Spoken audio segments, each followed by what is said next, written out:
Another example in the diagram is when you feel stressed because your boss has expectations of you to complete a project. Now remember, these protective responses were designed to protect us from physical dangers like wild tigers or rival tribes. But in the modern world, we don't face those physical dangers anymore that much. Instead, the dangers are often emotional and psychological in nature. Now, can you see how this system works perfectly and has been perfected over millions of years of evolution to protect us from dangers? It creates the best response that it can based on your previous experiences, but also checks with your conscious mind just in case you have changed your mind as to whether something is dangerous or not. In fact, we are only alive here today thanks in a large part to our amygdalas that make sure we survive. However, this protection mechanism also holds the clue to CFS. Sometimes these unconscious protection mechanisms get programmed to overprotect us and can get it wrong. I'll give an example of this. A mild example of this is a phobia or a panic attack, where the amygdala overprotects us and makes us feel anxious to something that we shouldn't be so anxious about. So if someone has a phobia of spiders, for instance, it is the amygdala which is overreacting to the spider, and it gets the conscious mind carried away with it.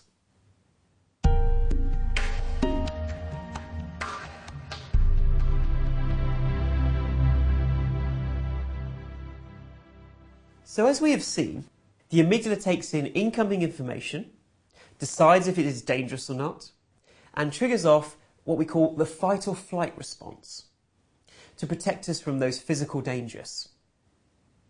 Now it does this because it has learned to do it in response to something, and your conscious mind has given the amygdala its blessing. As an example, let's go back to one of the things we discussed earlier. Let's say the example of doing a project at work, or say a project in education. Someone like your boss or your teacher may hand you a project, and you may instantly have a fear response. So your amygdala sees the project and thinks, this is a threat, because it thinks, I don't know, you may not do a good job, or maybe you won't be able to get it done on time, or whatever the potential threat might be. The amygdala then sends an emotionally charged message to the conscious mind saying, hey, this is some scary stuff.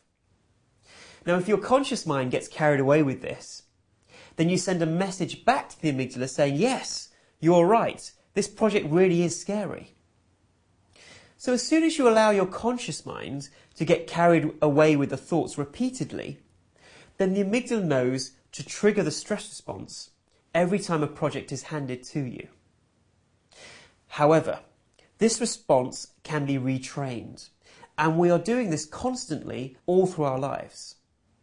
There are probably, for instance, things you used to be afraid of that you are not afraid of now. It's just the way you have conditioned your mind to think. And you always have the power to recondition your mind. So in this example, it may be that on a particular day, your boss hands you another task or project, but this time you recognise that you are overreacting. And so you don't get afraid, but instead you just say to yourself, it's fine, I'll get the project done, it's no big deal. The moment you've said this, you have begun to retrain your amygdala. You've begun to retrain it not to react to projects. And if you do this repeatedly, then very soon your amygdala gets the message and no longer reacts to projects. Now, why does it do this? Well, the amygdala still knows that you know best, and so it will listen to you. It's your servant. It will do what you want it to do. Now, you may ask, well, if the amygdala is my servant, why doesn't it just do what I want it to do? Well, you have to communicate with it in the right way. If you just get annoyed at yourself for getting upset and stressed out, that won't make any difference. The amygdala won't listen. It will just get more annoyed.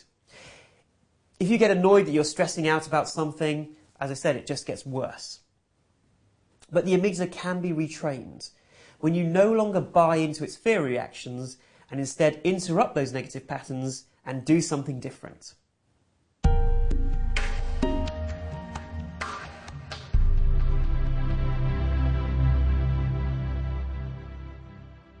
So in summary, here are the key points from this session so far.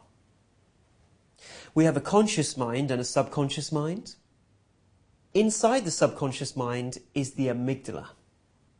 The amygdala's role is to decide if something threatens us and to release an appropriate response to protect us, often involving stimulating the fight or flight response. The fight or flight response is also known as the stress response. We will also refer to it as stimulation of the sympathetic nervous system. We can sometimes unknowingly train the amygdala to be concerned or even fearful of things that we don't want to be afraid of. Through our conscious mind, we can always retrain the amygdala. So now we shall move on to the explanation of what causes CFS, and we shall use the concepts of the conscious mind, the subconscious mind, and the amygdala in our explanation.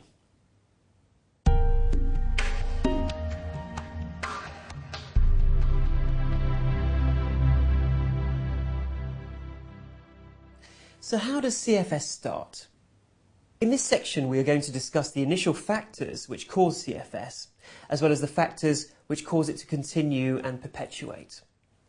Don't worry if you don't understand it all. I will summarise it in a very simple way at the end. And remember, you can always re-watch this session. Now, in my experience, with most people, the condition tends to start during a particularly stressful period in someone's life. So from what we talked about earlier, you can imagine what is happening. Lots of stimuli are coming into the amygdala on the left-hand side, and the amygdala sees a lot of these things as threatening.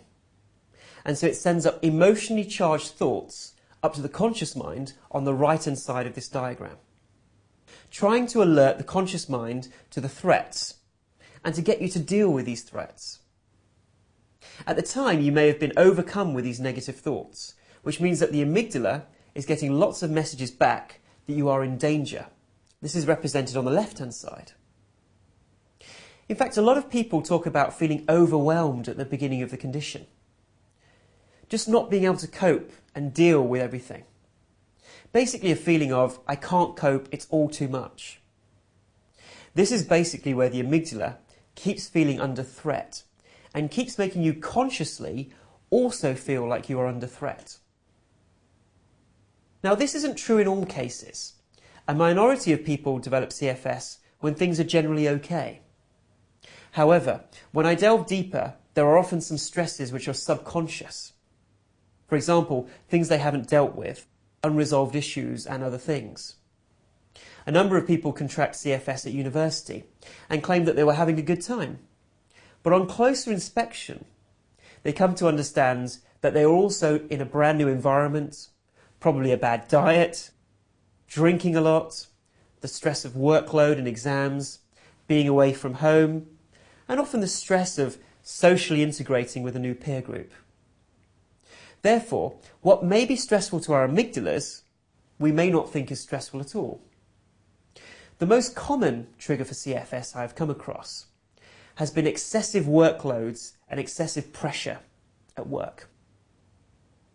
In fact, many people report that they started noticing some fatigue-like symptoms before the condition started, and that generally they had felt very run down and had felt on edge for quite a while. Think about whether this applies to you. This stress, by the way, can be mental, emotional, and/or physical. For instance, I have treated people who have suffered emotional abuse from a partner for years before contracting CFS. That would count as emotional stress. And other people who have exercised excessively before contracting it, i.e. physical stress. For most people, it tends to be a combination of all three.